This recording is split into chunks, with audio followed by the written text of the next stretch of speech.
Astrônomos estimam que o diâmetro do universo observável passa de 90 bilhões de anos-luz. Isso é mais do que 800 bilhões de trilhões de quilômetros de uma ponta do cosmos à outra.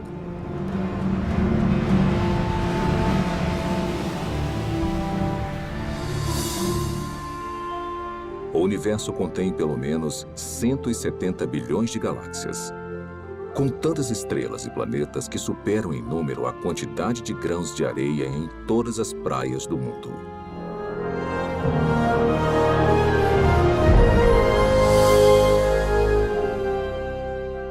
Dentro deste oceano cósmico, uma esfera de água e rochas é lar para mais de 8 milhões de espécies de organismos vivos. Esta realidade inspirou inúmeras especulações, incontáveis teorias e uma pergunta muito intrigante.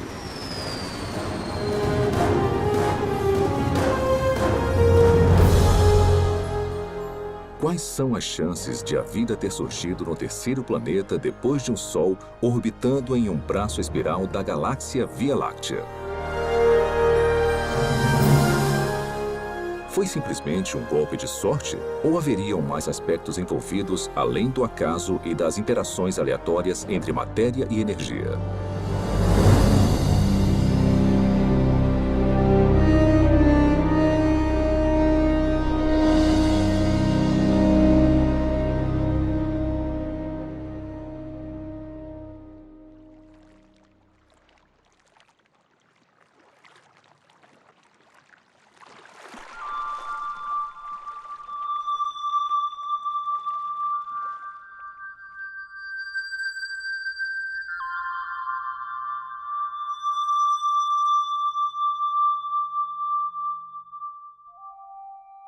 Sendo os habitantes humanos da Terra, é fácil subestimarmos a vida.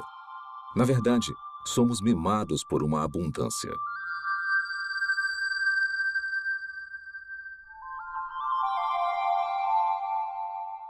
O nosso clima e a nossa geografia suportam uma biosfera que pode ser única no universo. E basicamente não há lugares muito quentes, muito frios ou muito isolados para os organismos vivos prosperarem.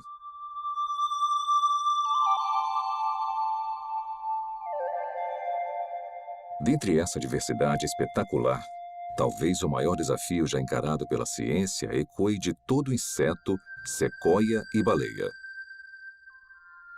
Como a primeira vida passou a existir em um momento em que não havia vida de nenhum tipo? Como surgiu a vida na Terra? Por onde começar? Tem dezenas de teorias. E dá para perceber que tem uma grande diversidade de pontos de vistas, e muitos são mutuamente contraditórios.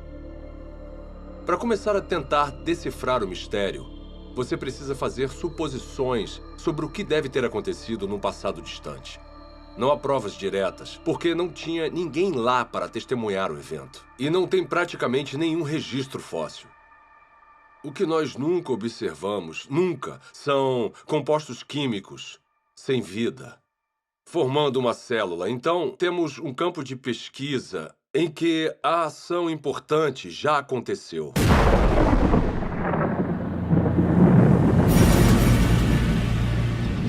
A história primordial da Terra é, de fato, uma narrativa incompleta.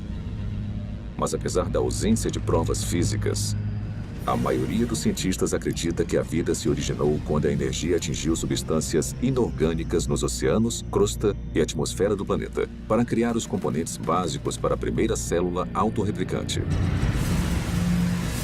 Ao pensar na origem da vida, as regras, e não digo da própria ciência, mas da filosofia subjacente, as regras dizem que para resolver o problema, você pode usar matéria, energia, lei natural, irregularidades naturais e processos do acaso. Mas o seu kit de ferramentas acaba aí. O que você não pode usar, de acordo com as regras, as ditas regras da ciência, é mente ou inteligência. Se tivermos que dar um nome a essa posição, não tem um nome melhor do que materialismo científico. Uma filosofia que diz que a única explicação aceitável deve ser dada com base na matéria e na energia. E se você não consegue resolver o problema com essas ferramentas, você não pode mudar as regras. Então, partindo dessa perspectiva, como a vida se originou a partir de apenas matéria e energia? Agora, tenta resolver o problema. Como construir uma célula? Toda vida que já existiu na Terra é composta de células. E os indícios para sua origem estão entrelaçados em uma rede de máquinas moleculares.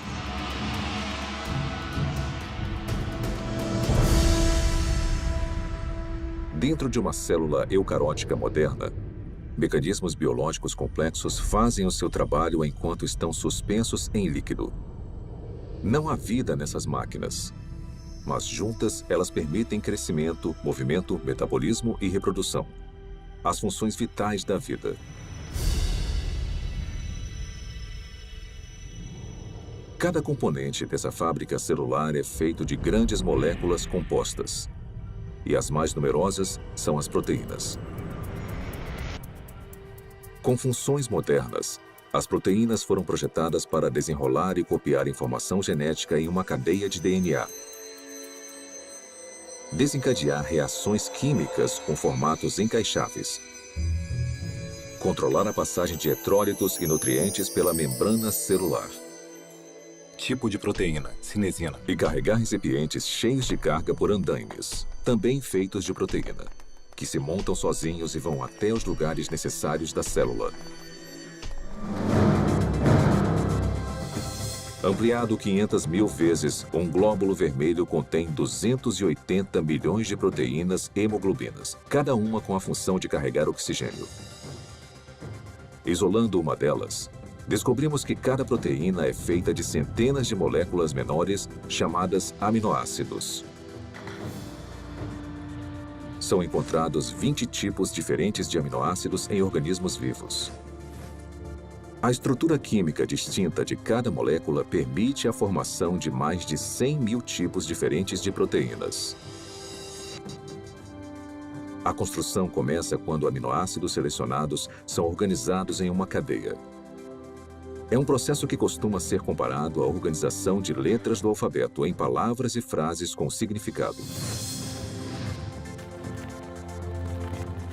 Se esses componentes tiverem a sequência correta, a cadeia se dobra em uma proteína pronta para cumprir a sua função dentro da célula.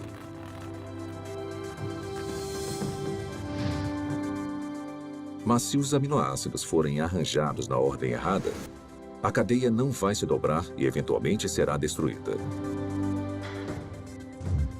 A célula viva mais simples contém pelo menos 300 tipos diferentes de proteínas e o mecanismo biológico necessário para crescer, se reproduzir, converter energia, guardar e processar informação genética e proteger os seus conteúdos do mundo externo.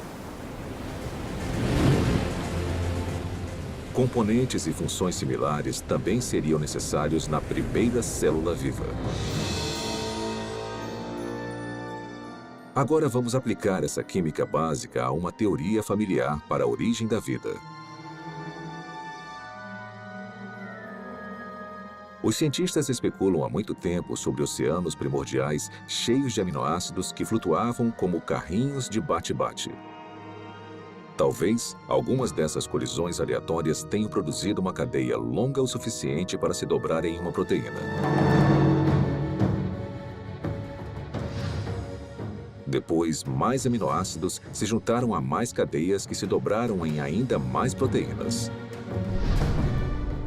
Simultaneamente, outras moléculas complexas, incluindo ácidos nucleicos, gorduras e açúcares, também se juntaram para formar componentes essenciais. Então, sem previdência ou direção, a combinação certa de moléculas se juntou de alguma forma nessa sopa química para formar uma membrana que envolvia todas as máquinas específicas necessárias para uma célula autorreplicante. E pronto! Vida a partir de uma matéria não viva. Tudo parece tão plausível. O problema é que, na Terra primitiva, a complexidade interna necessária para sobreviver seria enorme. Porque a vida, como a conhecemos, é caracterizada por máquinas celulares e muitas delas. E se você tirar esse hardware essencial, a célula deixa de existir. Porque chega um momento em que ela não consegue se simplificar mais e ainda existir. Uma simplificação maior seria a morte. Costumamos ouvir críticas como: você não pode projetar a biologia celular moderna no passado. Porque o que quer que tenha sido a primeira célula, ela era mais simples do que o que vemos hoje. Tudo bem, eu posso entender isso como uma premissa. Descreva então a primeira célula. Membrana celular. Para ser a célula viva, você precisa de uma barreira, uma membrana que a proteja do resto do ambiente. Essa membrana precisa permitir seletivamente a passagem de nutrientes específicos e matérias-primas necessários para combustível e energia. Você também vai guardar grandes quantidades de informação genética em cadeias de espiral de DNA. Essas instruções detalhadas para a vida são copiadas com uma precisão notável. Então, em fábricas chamadas ribossomos, essa informação é convertida em cadeias de aminoácidos e proteínas. Replicação celular. Por fim, você vai estar equipado com tudo o que precisa para reproduzir as gerações futuras de células. Essas funções básicas são realizadas por todos os seres vivos. São, de certa forma, características do que significa estar vivo. Então, seja uma célula do passado, uma célula bem simples, ou uma célula mais complicada de hoje em dia, não faz diferença, ela vai precisar realizar essas funções. Grande parte dos químicos acredita, assim como eu, que a vida surgiu espontaneamente, a partir da mistura de moléculas na terra prebiótica. Como? Eu nem imagino. George Whiteside, químico, Universidade Harvard. Apesar dos assombrosos obstáculos, a noção de que componentes químicos básicos se organizaram para formar uma célula viva é sugerida no mínimo 150 anos. Em 1871, Charles Darwin escreveu uma carta na qual descreveu um pequeno lago morno com todos os componentes químicos certos para criar a vida. Meio século depois, o bioquímico russo Alexander Oparin expandiu as ideias de Darwin. Em seu livro A Origem da Vida, ele teorizou sobre uma sopa primordial e uma progressão gradual de uma química simples até uma célula viva. Então, em 1952, essa hipótese foi testada. Stanley Miller, um aluno de pós-graduação da Universidade de Chicago, tentou determinar se uma química simples poderia produzir componentes reais de vida. O jovem cientista construiu um equipamento de vidro para simular o ciclo de água antigo e o encheu com uma mistura de gases que supostamente compunham a atmosfera da Terra primitiva. Miller aqueceu os componentes e atingiu os gases com descargas elétricas. Faíscas elétricas para desencadear uma reação. Poucos dias depois, um lodo parecido com piche se formou no vidro. Nele, Miller identificou 4 dos 20 aminoácidos encontrados em proteínas. Pela primeira vez, sob condições supostamente naturais, moléculas cruciais para a vida foram geradas a partir de matéria e energia. Houve muito alvoroço quando o experimento de Miller foi publicado pela primeira vez, porque parecia ser fácil conseguir os componentes dos seres vivos.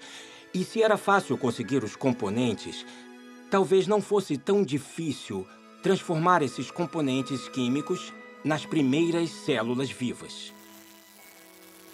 Apesar de sua premissa ser inovadora, o experimento de Stanley Miller logo foi considerado muito falho, pois ele não havia usado os gases corretos, negligenciando o nitrogênio, o dióxido de carbono e o oxigênio, que teriam destruído as moléculas necessárias para a vida na Terra primitiva.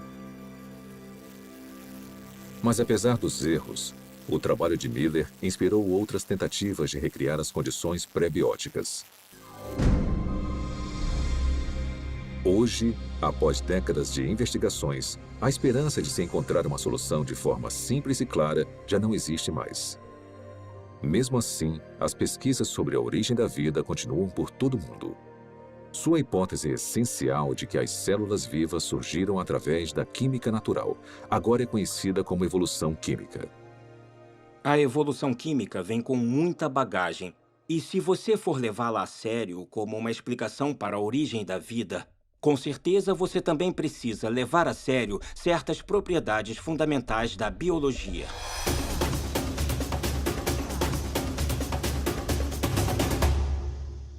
As moléculas envolvidas na vida não têm inteligência, não têm previdência. Elas não têm como saber o que precisam fazer depois para então conseguirem se transformar em química orgânica.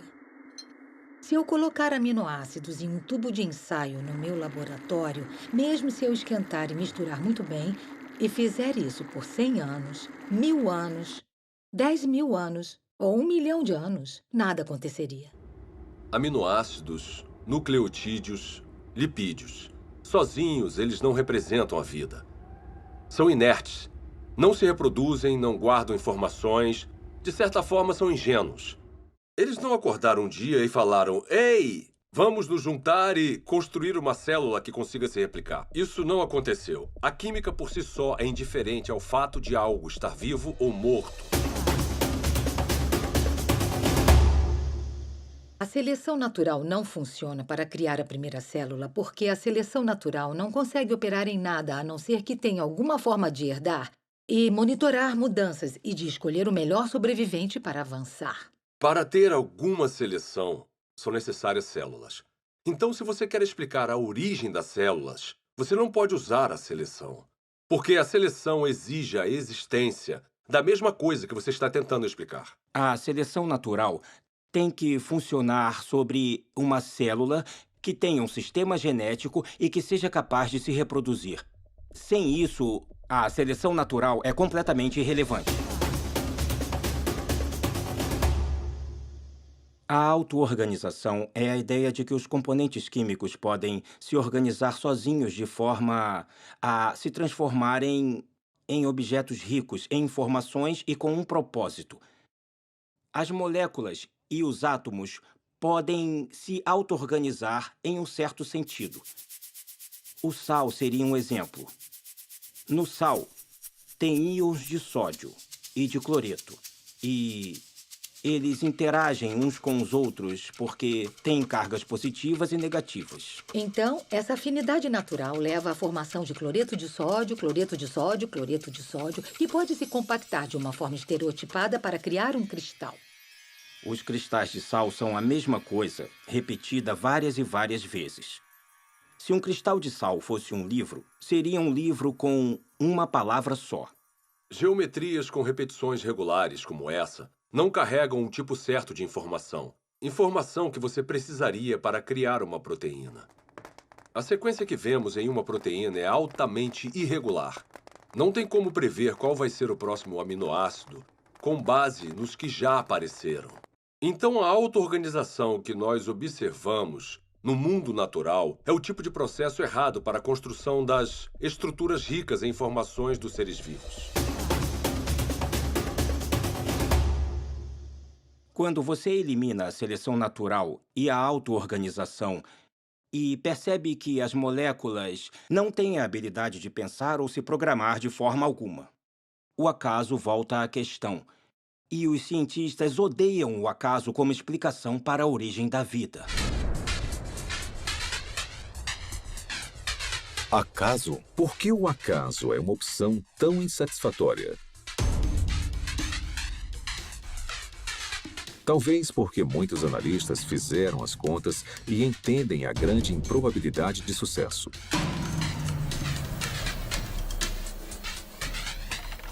O acaso é definido como o elemento desconhecido e imprevisível em qualquer evento que não tenha um motivo atribuível ou orientação de uma lei natural ou de um agente inteligente.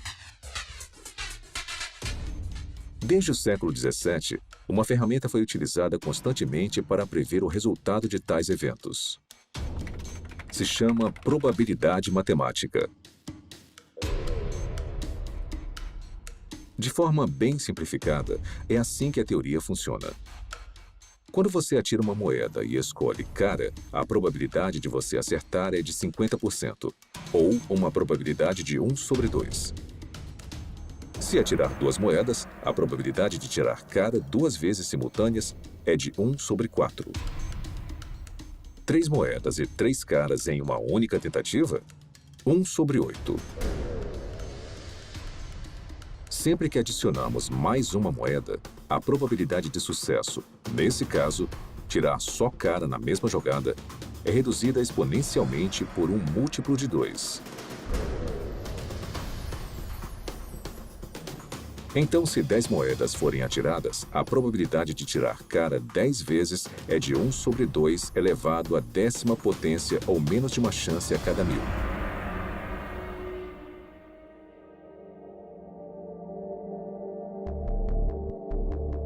Quando aplicado à origem da vida e à formação aleatória de grandes biomoléculas, a teoria da probabilidade esclarece as limitações do acaso como um agente criativo na Terra primordial. Por exemplo, quais são as chances de uma única proteína se formar exclusivamente através das interações às cegas da química? O nosso alvo é uma molécula menor do que a média, composta de 150 aminoácidos alinhados para garantir uma cadeia dobrada.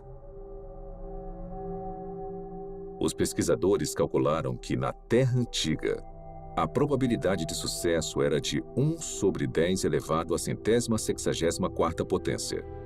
Ou seja, uma cadeia de proteína corretamente sequenciada a cada 100 milhões de trilhões de trilhões de trilhões de trilhões de trilhões de trilhões de trilhões de trilhões de trilhões de trilhões de trilhões de trilhões de trilhões de tentativas fracassadas.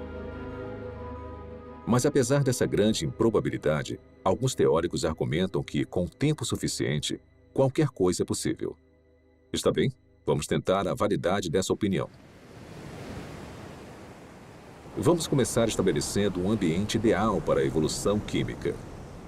Um mundo imaginário que dará ao acaso toda a oportunidade de sucesso. Primeiro, vamos lotar os oceanos de aminoácidos. Ou seja, todos os átomos na Terra, incluindo todo o suprimento de carbono, nitrogênio, oxigênio, hidrogênio e enxofre, estão disponíveis para formar 10 elevado à 41ª potência de conjuntos completos dos 20 tipos de aminoácidos usados na criação de proteínas. Depois vamos alterar as leis da natureza para proteger esses componentes dos raios de luz ultravioleta destruidores e da contaminação química na sopa primordial. Agora vamos deixar a química agir para ver o que acontece.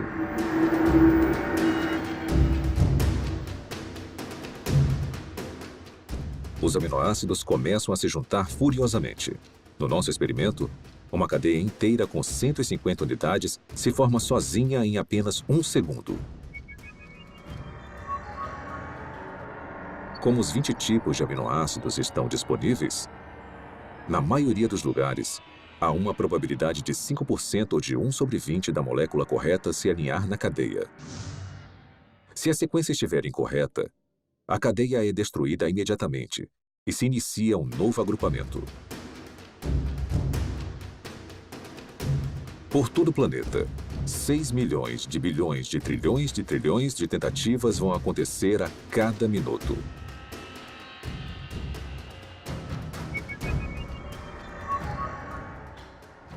Ou seja, em 4,6 bilhões de anos, a idade mais antiga estimada da Terra, o número de cadeias que não se dobram vai passar de 10 elevado à 58ª potência. É uma quantidade espantosa, mas não chega nem perto de 10 elevado à 164ª potência. Aproximadamente as tentativas necessárias para se criar uma proteína de 150 aminoácidos por acaso. Então, se a química não direcionada não consegue criar a nossa cobiçada molécula durante toda a história da Terra, quanto tempo teria sido necessário? Para descobrir, vamos fazer um passeio. Vamos começar construindo uma ponte que percorra o diâmetro do universo observável. Uma distância de mais de 90 bilhões de anos-luz. Depois, vamos colocar uma ameba em uma extremidade da ponte. Esse organismo unicelular vai viajar a velocidade espontaneamente de 30 centímetros por ano. Começar. Enquanto esperamos uma proteína se formar por acaso, a ameba se arrasta por mais de 5 bilhões de anos para cruzar todo o universo e depois voltar. Mas esta corrida está só começando.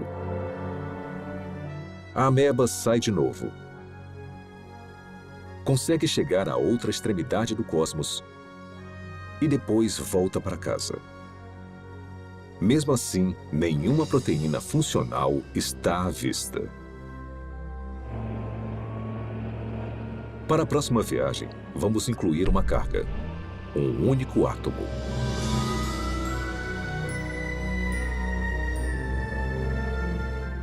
Após percorrer lentamente mais de 800 bilhões de trilhões de quilômetros, a ameba deixa a carga e volta para pegar mais. Será que ela vai voltar antes da nossa proteína sortuda se formar? Com certeza. Na verdade, ela vai fazer mais 10 viagens completas. Depois 20, 100, 1000. E ainda não há nenhum sinal de uma molécula utilizável. A ameba continua fazendo viagens completas até carregar todo o átomo da Terra. Depois, todos os átomos do nosso sistema solar. Depois, todo o planeta e estrela da Via Láctea. Um átomo por vez.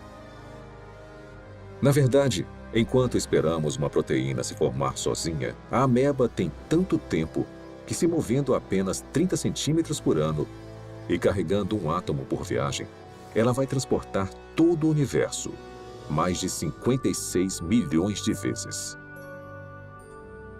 É esse o tempo que demoraria para o acaso criar uma proteína funcional. Suponhamos que, contra todas as probabilidades, a evolução química tenha produzido uma única proteína funcional. Haveria vida? Não. Haveria uma proteína. Um arranjo sem vida de aminoácidos. A célula viva mais simples que conhecemos tem mais de 300 proteínas diferentes. Mas as proteínas são só uma parte da história quando pensamos em uma célula de verdade. Lembre-se, são necessários carboidratos, açúcares complexos, ácidos nucleicos, DNA e RNA, lipídios e uma grande variedade de compostos químicos diferentes que vão constituir conjuntamente a vida. Todos esses componentes precisam ser reunidos no mesmo microambiente, no mesmo momento.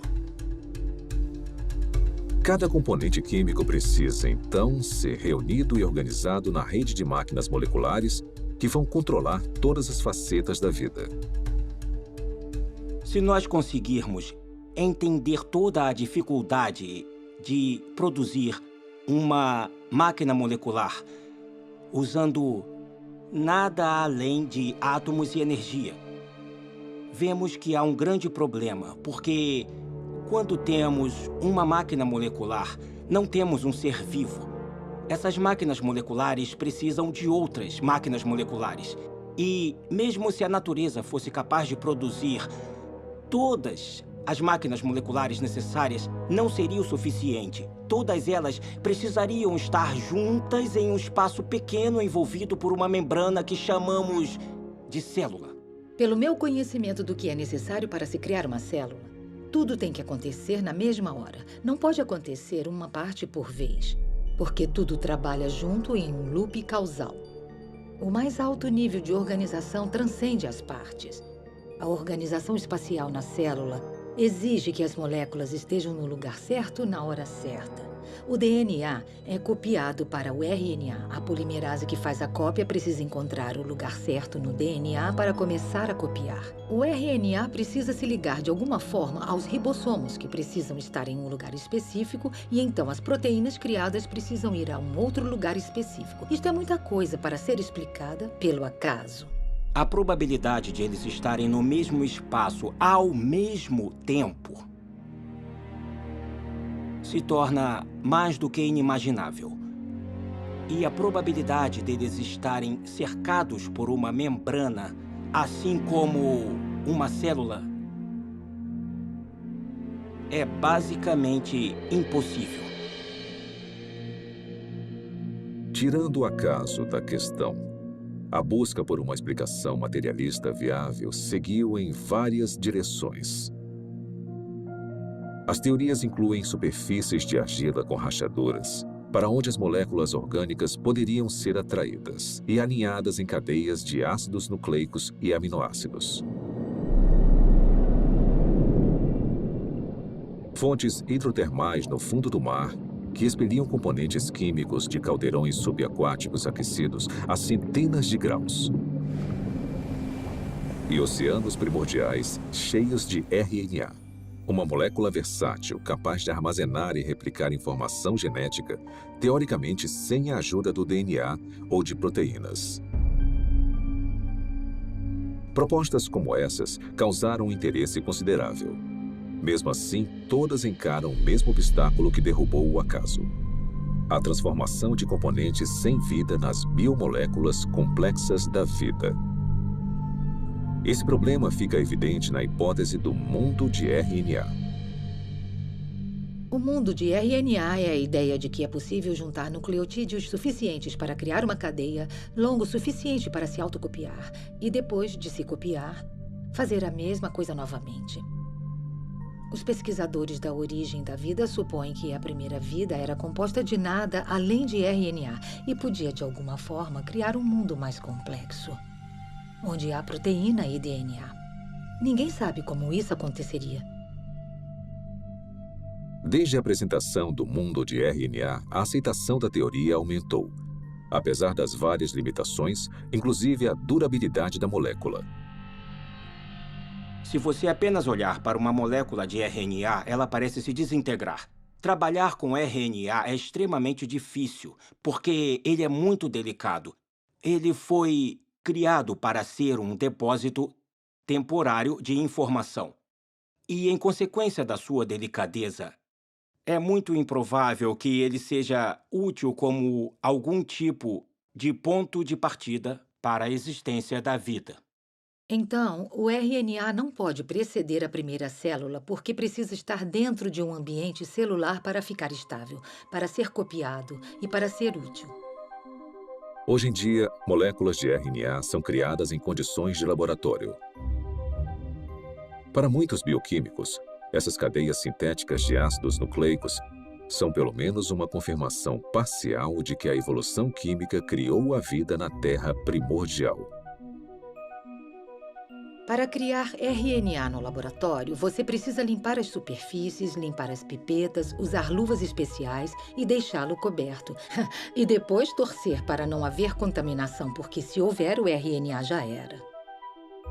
Depois, você precisa resolver o problema do sequenciamento. Então, você precisa de cientistas trabalhando duro para sequenciar o RNA, tentar combinações diferentes e encontrar uma que possa se copiar. Depois, você precisa ter uma cadeia complicada de RNA, que consiga funcionar como a herança e como a enzima no sistema. E as maiores mentes do mundo estão trabalhando nisso, mas ainda não conseguiram resolver o problema. Refletindo sobre a origem da vida e as implicações do RNA sintético, o químico Robert Shapiro observou: a falha nesse tipo de pesquisa não é a química. A falha é a lógica de que o controle experimental de um laboratório moderno estaria disponível na Terra primordial. Na verdade, as chances contra o RNA se formar sozinho são astronômicas.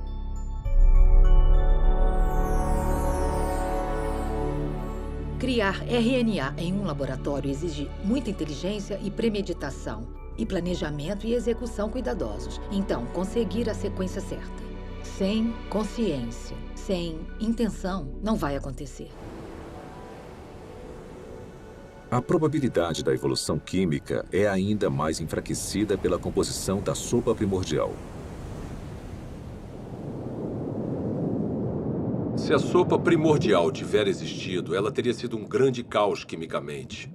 Há vários tipos de reações cruzadas opostas que teriam acontecido na Terra primordial e que interfeririam com a química que você deseja. Ou seja, moléculas que não são utilizadas pelos seres vivos e que são prejudiciais aos seres vivos. As condições na Terra primordial eram hostis à vida, eram hostis à formação dos tipos de ligações necessárias para criar moléculas biológicas. E foi aí que surgiu um grande problema. Porque a água quebra as ligações que prendem as proteínas. A água quebra as ligações que prendem os ácidos nucleicos, como o DNA. A água quebra as ligações que prendem polissacarídeos, como o amido e celulose. Então, a origem da vida não pode ter acontecido na água.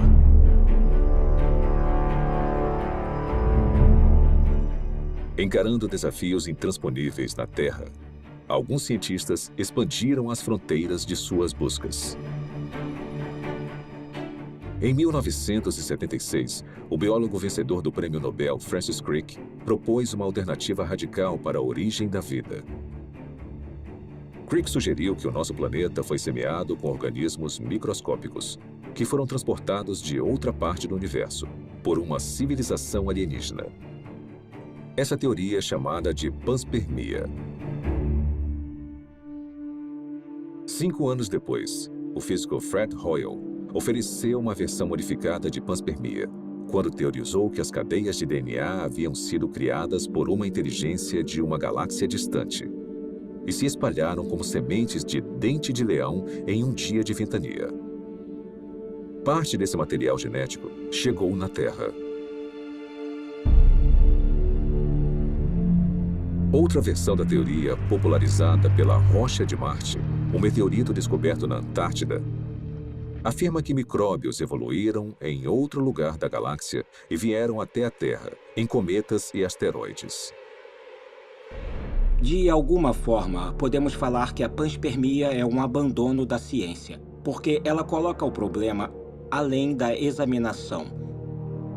Se a ciência nos diz que a vida provavelmente não começou a existir por conta própria aqui na Terra, então deve ter vindo de outro lugar. Mesmo que pareça um filme de terror ruim dos anos 1950, veio do espaço sideral.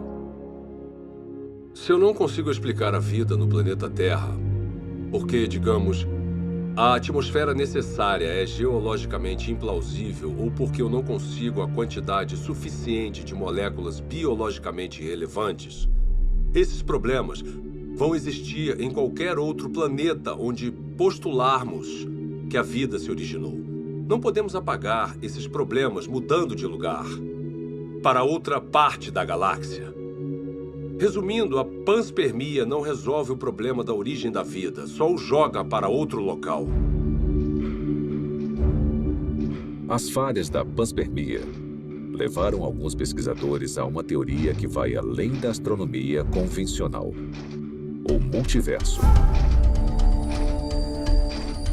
De acordo com essa hipótese, o nosso universo não é único. Em vez disso, bilhões ou trilhões de universos foram gerados por um processo natural desconhecido. E conforme as oportunidades aumentaram exponencialmente, as chances impossíveis se tornaram prováveis. Até que, inevitavelmente, com o tempo, a combinação certa de matérias-primas, ambiente, leis da natureza e uma grande dose de sorte produziram as moléculas e máquinas biológicas necessárias para a primeira célula viva. Em outras palavras, em um vasto e teórico oceano de universos, alguém tinha que ganhar a loteria cósmica, e fomos nós. Quando eu leio algum livro sobre a origem da vida que considera alguma proposta para a formação, como digamos, de RNA ou proteínas, e até o autor admite que é quimicamente implausível, eu me pergunto como ele se meteu nesse pepino. Propor um caminho implausível para uma coisa que, para o mundo todo, parece ser planejada. Será que o materialismo científico é provavelmente falso? Ele se meteu nisso porque uma filosofia disse a ele. É a única resposta aceitável. E nesse impasse, eu quero falar ao autor, olha, você sabe que é implausível, eu sei que é implausível. O motivo de ter chegado até aqui, parado na beira desse penhasco que cai na implausibilidade, é porque bem lá atrás, você decidiu que só uma explicação materialista faria sentido. Quantas explicações diferentes e fracassadas dentro da caixa materialista nós precisamos ter antes de decidir que talvez precisemos sair agora dessa caixa. Talvez precisemos de outro tipo de explicação. Quando analisamos as várias teorias científicas, teorias da física, teorias da química, teorias sobre a formação de estrelas, essas teorias são sobre o mundo lá fora. Mas quando falamos sobre a origem da vida, estamos falando de uma teoria que nos envolve. O lugar de onde viemos, nossas origens definitivas, nossas visões de mundo, nossas filosofias, nossa ciência, tudo está ligado. E isso separa a pergunta sobre a origem da vida de todas as outras perguntas na ciência. A ciência natural não está desconectada de tudo o que sabemos ou acreditamos sobre o mundo. Então, uma pergunta limitada e aparentemente técnica, como o RNA surgiu, pode acabar se ligando no tecido da realidade. É uma pergunta muito diferente, como, será que Deus existe? Deus é possível? É possível que Deus seja real? Se a vida, com toda a sua riqueza, não surgiu através de um processo estritamente físico ou natural, precisamos ter indícios disso. E eu acho que a origem da vida é o ponto central em que muita coisa acaba mudando. Eu olho para a natureza como um ser humano curioso e me pergunto, na minha visão, quais são os indicadores normais de inteligência? Eu os vejo na vida? E a resposta é, sim, em abundância. O que vemos nos sistemas biológicos é maravilhoso, é lindo, é elegante e quanto mais aprendemos sobre biologia, mais óbvio é o design. Quando eu comecei a me envolver com o design inteligente, tinha gente postando coisas na internet e falando: eu me formei no MIT e fui para a Universidade de Washington e pós-doutorado em Harvard. E elas falavam coisas como, ela era inteligente. O que aconteceu? Na verdade, o materialismo coloca vendas nos olhos da ciência e nós deixamos passar o que é mais significativo no mundo. Então, esse é um ótimo momento para ser uma cientista, porque nós temos a oportunidade de ver as coisas com novos olhos. A inteligência é extremamente útil como uma forma de explicar a origem da vida que realmente faça sentido com o que observamos na natureza. A natureza parece ter sido criada. A vida pode ter sido criada. O design, a inteligência explicam as coisas como toda a informação que vemos dentro de uma célula. Não tem nada de mágico nos seres vivos. Eu sou um cientista, eu não acredito em mágica. Eu acredito em mecanismos e causas que são suficientes para atingir o fenômeno que eu observo. A inteligência é suficiente. A inteligência é necessária. Portanto, a inteligência é a conclusão na qual eu chego.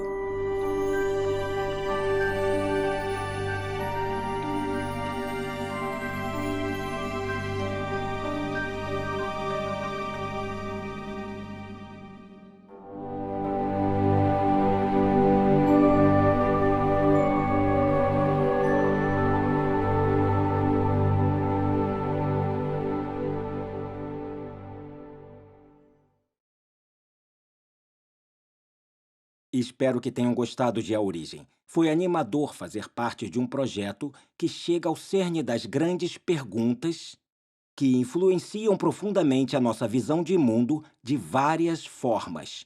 Como a vida surgiu? Será que as interações entre matéria e energia produziram as primeiras células? Ou será que a vida só é explicável como sendo a criação especial de Deus? Nos últimos 30 anos, tecnologias espetaculares permitiram que os pesquisadores descobrissem e visualizassem a rede complexa de máquinas biológicas que trabalham dentro de cada célula viva. Esse conhecimento inspirou o desenvolvimento de um caso científico, convincente para o design inteligente e para a origem da primeira vida. É um caso baseado puramente em provas, lógica e razão. Agora queríamos mostrar um pequeno vídeo que explica os princípios básicos dessa teoria, que algum dia pode revolucionar a forma como a ciência é praticada, ensinada e entendida por todo o mundo.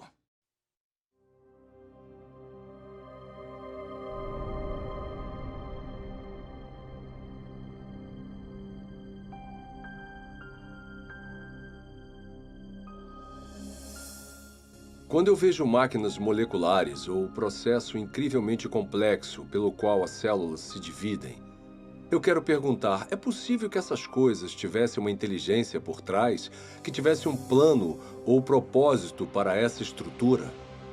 A ciência precisa ser uma busca pela verdade sobre o mundo.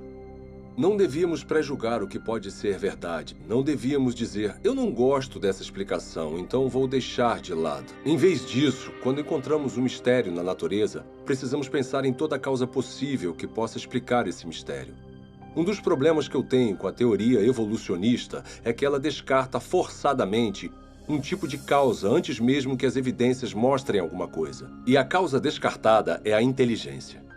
Desde o final do século XIX, desde a época de Darwin, na verdade parcialmente devido ao que Darwin escreveu em A Origem das Espécies, os cientistas passaram a aceitar uma convenção, uma definição de ciência que excluía a possibilidade do design como uma explicação científica. E essa convenção tem um nome, se chama naturalismo metodológico. Isso significa que para ser científico, você precisa se limitar às explicações que envolvem apenas causas naturais. Você não pode definir a inteligência como uma causa. Mesmo assim, curiosamente, nós sempre tiramos conclusões relacionadas à inteligência. É parte do nosso raciocínio comum reconhecer os efeitos da inteligência. Considerem, por exemplo, essas mensagens hieroglíficas entalhadas nas ruínas de monumentos egípcios. Ninguém atribuiria os formatos e arranjos desses símbolos a causas naturais, como tempestades de areia ou erosão. Em vez disso, as reconhecemos como o trabalho de escribas antigos, agentes humanos com inteligência. O mesmo raciocínio nos leva a concluir que as misteriosas estátuas de pedra na costa da Ilha de Páscoa não foram formadas pelas ações do vento e da água por grandes períodos de tempo. Também não supomos que as plantas podem ter esses formatos familiares sem algum tipo de interferência inteligente. É claro que fazemos essas inferências o tempo todo. E nós sabemos que estão certas, mas a pergunta é com que fundamento fazemos essas inferências? Quais são as características que nos permitem reconhecer a inteligência? Recentemente, em um livro sobre a inferência do design, o matemático William Dembski fez um grande avanço na compreensão do raciocínio do design. Dembski identificou as características específicas dos artefatos que nos fazem reconhecer uma atividade inteligente prévia. Eu cheguei a essa conclusão analisando a forma como nós pensamos sobre o design. Quais são os passos lógicos que nós percorremos para chegar à conclusão de design? Então, o que eu tento fazer é estabelecer critérios confiáveis, empíricos e cientificamente rigorosos para decidir se alguma coisa foi de fato projetada. Eu analisei a lógica por trás e o que eu descobri foi que são necessários improbabilidades, especificação e o tipo certo de padrão, padrões objetivos. De acordo com Dembski, seres humanos detectam corretamente a atividade da inteligência quando observam um objeto ou evento altamente improvável, que também tem um padrão reconhecível. Um padrão desses é encontrado em Black Hills, na Dakota do Sul. Se você viajar ao oeste, vai ver vários formatos diferentes nas montanhas. A maioria não significa nada, são apenas rochas espalhadas em vários padrões. Mas o que você não vê são os rostos de Lincoln, Jefferson, Ted Roosevelt e George Washington nas montanhas. O único lugar onde você vê isso é na Dakota do Sul.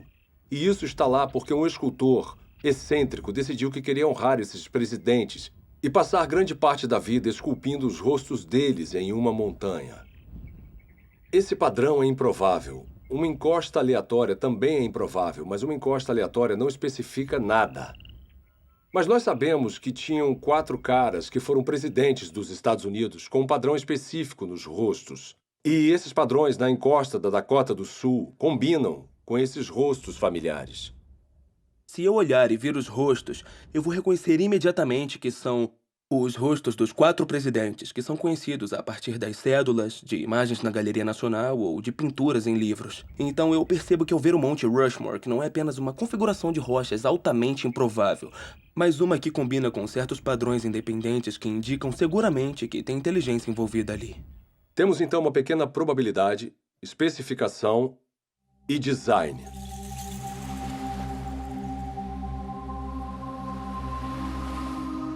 Em uma praia, outro padrão improvável gravado na areia ilustra como nós detectamos o design. Ninguém inferiria que essa mensagem foi escrita pelo movimento das ondas. Em vez disso, devido às características desse padrão, nós identificamos as palavras como produtos da inteligência. Esse arranjo improvável também está de acordo com um certo padrão independente. Ou seja, o formato das letras que nós reconhecemos do alfabeto latino e as palavras que nós conhecemos do nosso vocabulário. Então, a improbabilidade do arranjo, mais o fato dele estar de acordo com um certo padrão independente, é o que nos faz saber que é um design. Essa ilustração sugere que os critérios de William Dembski para a identificação do design, baixa probabilidade e especificação são essencialmente equivalentes à informação. O tipo de informação presente não apenas em imagens, textos escritos e sequências numéricas, mas também presente em softwares e em sinais de rádio. A habilidade de detectar informação em transmissões eletromagnéticas tornou possível uma busca única por inteligência. Há mais de 3 décadas, astrônomos envolvidos no SETI, um projeto de busca por inteligência extraterrestre, monitoram sinais de rádio do espaço sideral na tentativa de encontrar padrões ricos em informações. Tipicamente, radiotelescópios recebem ruídos aleatórios ou sinais repetitivos simples produzidos naturalmente por estrelas, galáxias e outros objetos celestes. Mas os astrônomos reconhecem que, se identificarem o sinal contendo informações, ele confirmaria a existência da vida inteligente fora da Terra. Alguns especulam que uma civilização extraterrestre possa ter tentado se comunicar transmitindo mensagens na linguagem universal da matemática. Talvez usando um padrão reconhecível, como uma série de números primos. Isso não acontece por acaso. São necessários complexidade ou improbabilidade, vários números primos e também ter um padrão. E tem que ser o tipo de padrão certo, não um padrão que você está impondo. É um padrão que existe objetivamente. Até hoje, a pesquisa do SETI falhou em detectar qualquer padrão ou informação que indicaria que há inteligência em uma galáxia distante. Mas em outro universo, mais próximo de nós, cientistas descobriram uma gama de informações dentro do núcleo da célula viva. O DNA tem uma estrutura ideal para carregar informação.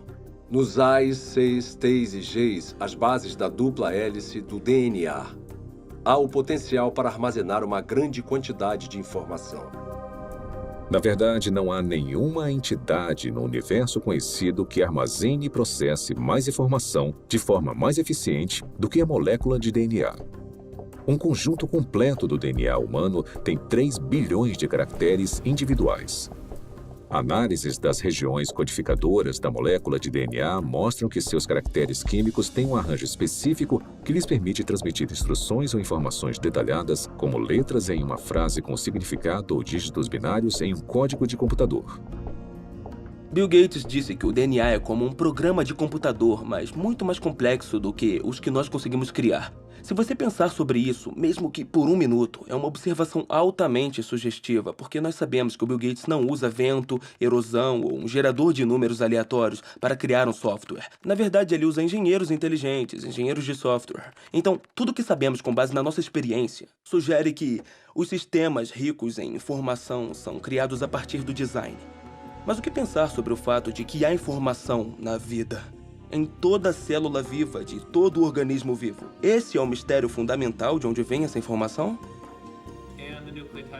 Nos últimos 15 anos, o filósofo e cientista Stephen Meyer trabalhou para responder a essa pergunta. Meyer criou um argumento para desmontar que o design inteligente é a melhor explicação para a origem da informação necessária para criar a primeira célula viva. A informação que a molécula de DNA usa. Faz parte da nossa base de conhecimento o fato de agentes inteligentes poderem criar sistemas ricos em informações. Então, o argumento não se baseia no que não sabemos, mas sim no que nós sabemos sobre a estrutura de causa e efeito do mundo. Sabemos que, até agora, não há uma explicação naturalista. Nem uma causa natural que produza informação, nem seleção natural, nem processos de auto-organização e nem o puro acaso. Mas nós sabemos de uma causa que é capaz de produzir informação, que é a inteligência. Então, quando as pessoas inferem o design a partir da presença de informação no DNA, estão fazendo na prática o que se chama nas ciências históricas de uma inferência à melhor explicação. Quando encontramos um sistema rico em informações na célula, na molécula de DNA especificamente, podemos inferir que a inteligência teve um papel na origem desse sistema, mesmo não estando lá para observar o surgimento do mesmo. Há 150 anos, Charles Darwin transformou a ciência com a sua teoria sobre a seleção natural. Hoje, essa teoria encara um desafio formidável. O design inteligente provocou uma descoberta e um debate intenso sobre a origem da vida na Terra. E para um número cada vez maior de cientistas, ele representa um paradigma. Uma ideia com o poder de, mais uma vez, redefinir os fundamentos do pensamento científico. Durante o século XIX, os cientistas acreditavam que haviam duas entidades fundamentais, matéria e energia. Mas conforme entramos no século XXI, tem uma terceira entidade fundamental que a ciência precisou reconhecer, que é a informação. Então, à medida que encontramos a biologia da era da informação, cresce a suspeita de que o que vemos na molécula de DNA é, na verdade, um artefato da mente, um artefato da inteligência. Uma coisa que só pode ser explicada através do design inteligente.